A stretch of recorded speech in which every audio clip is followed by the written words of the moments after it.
Hello everyone, welcome to Movie News Monday, the show where we break down every significant piece of movie news that happened within the last week in a short and concise amount of time for you. I'm your host Dylan Strickland. Don't forget to like and subscribe, and let's get started.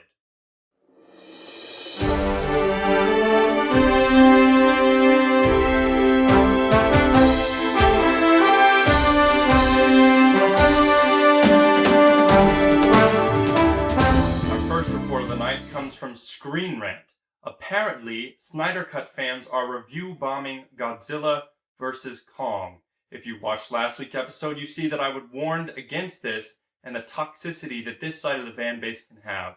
I do not condone these actions, as they make little difference in the actual result for the reviews, because Rotten Tomatoes and IMDb have pulled them down. It's needless and won't have any effect on the actual movie verse at all. Netflix has announced that the second half of Season 5 of the beloved show Lucifer will be dropping on May 28th.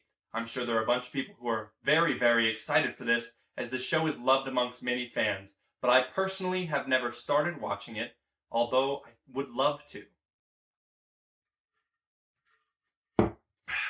On Monday, the trailer for the newest Guy Ritchie film, The Wrath of Man, starring Jason Statham, dropped. It looked pretty good, but I might be a little biased, as The Gentleman, Guy Ritchie's last film that came out in 2020, was my favorite film of the year and remains to be.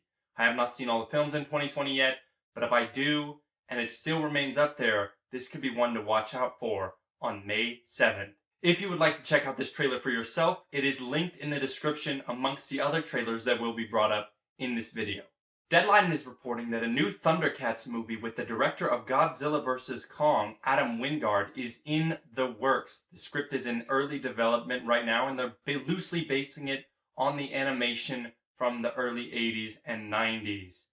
I'm very excited for it, as I loved Godzilla vs. Kong, but notably, this is the first director to sign with Warner Brothers since they signed the deal that could possibly destroy movie theaters. Also dropping on Monday, Variety has released a report that says Armie Hammer has been dropped from his final project that he was still signed on for, $1 Billion Spy. This comes after the newest sexual assault allegation against him, and it leaves us to wonder whether or not he will be on Death on the Nile, which comes out in January. His parts all have already been shot, but if Disney chooses that this is too bad of a PR spin, they might just reshoot everything that he had in and cast a new actor for that role. This is not good for Armie Hammer's career, and it's not a good look for Disney if they kept him on. Dropping on Tuesday, a new trailer for Spiral from the Book of Saul, starring Chris Rock and Samuel L. Jackson, dropped. I thought it looked pretty fun, a little bit of homages to the other films in the franchise, and Samuel L. Jackson and Chris Rock look like they're having the hell beat out of them. I cannot wait to watch this film on May the 14th. If you want to check out the trailer for yourself, like I said, all of them are in the description down below. This was a very busy week for trailers, so expect me to be referencing this a lot in this video. Also released on Tuesday, Warner Brothers has released a statement that they're going to be pushing Mortal Kombat from April 16th to April the 24th. They're only moving it 1 week to give a little more breathing room for Godzilla vs. Kong. They don't want any of the money to be cut off in the box office, so they're just giving it a little more space to breathe. This was brought to you by Variety, and I think it's actually a good move. Godzilla vs. Kong is killing it in the box office right now, and giving it a little more time to breathe is the best thing they can do for it. Netflix has announced that Season 2 of The Witcher has finally wrapped filming. They were stopped several times due to the pandemic, and they say that we can expect the second season of the series by the end of this year. A new report from Variety says that Netflix has bought the second and third Knives Out sequels. The Rian Johnson movies will still star Daniel Craig as Benoit Blanc. However, it is unsure as to whether or not they're going to be arriving in theaters at the same time that they release on the streaming service. The box office numbers for Godzilla vs. Kong came out on Thursday after the film's release, and it made a staggering $9.8 million. It went on through the weekend to make $40 million, which now makes its international and national total $285 million. Of course, it still needs to make almost double that amount to break even at the box office and make a little money, but I don't think this is going to be a problem, as it is currently making bank. The Hollywood Reporter is reporting that Stephen Caple Jr. has signed on Anthony Ramos, the Hamilton and In the Heights star, to be the lead in his new Transformers movie. I'm very excited for this. I love Anthony Ramos and Hamilton. I am very excited to see the new In the Heights movie, and I honestly cannot wait to see what they're going to do with the Transformers franchise after Bumblebee. Warner Brothers has announced that the Friends reunion special is set to film this week. This comes after many delays because of the pandemic, and I love the show, so I'm sure I'll be watching this reunion special. Warner Brothers has released the first Space Jam: A New Legacy trailer. It's set to come out on July 16th. I thought the trailer was just okay. It had a few good laughs in it. Anytime that Daffy's bill goes all the way around his face, I get excited. And I'm very excited to see it, honestly, because I like the original Space Jam. If you'd like to check out the trailer for yourself, it is, of course, linked in the description down below with the others. And with all those topics out of the way, now let's get into Super News. Yeah.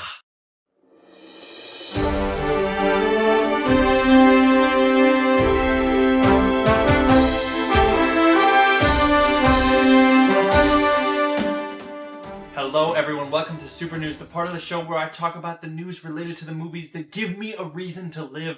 The Star Wars content, the superhero content, everything in that category, I'm all here for it. So let's get into it. Starting off, Dwayne Johnson announced the release date for Black Adam. This is the 7th or 8th release date that we've gotten for this movie. It comes out on July 29th, 2022 now? Maybe? What's interesting is that is the same release date that is currently being held by Indiana Jones 5. Either of these movies, both of these movies, I have no idea which one's going to happen, or which one's going to happen first, or if either of them are even going to happen. But we will see. Also announced, the Academy Award winner Russell Crowe is going to be playing some secret role in Thor: Love and Thunder. We don't quite know what it is yet, but I have a feeling he's going to be playing Odin in like a skit style, kind of like they did in Ragnarok. We'll see what happens, but I'm pretty sure that's what they're going to go for. This next news gets me pumped as fuck. The Obi-Wan show has essentially dropped its cast list. In there is a few surprising faces, including Kumail Nanjiani, Ewan McGregor, which we knew about. Joel Edgerton and Bonnie Piesse are coming back to play Uncle Owen and Aunt Peru.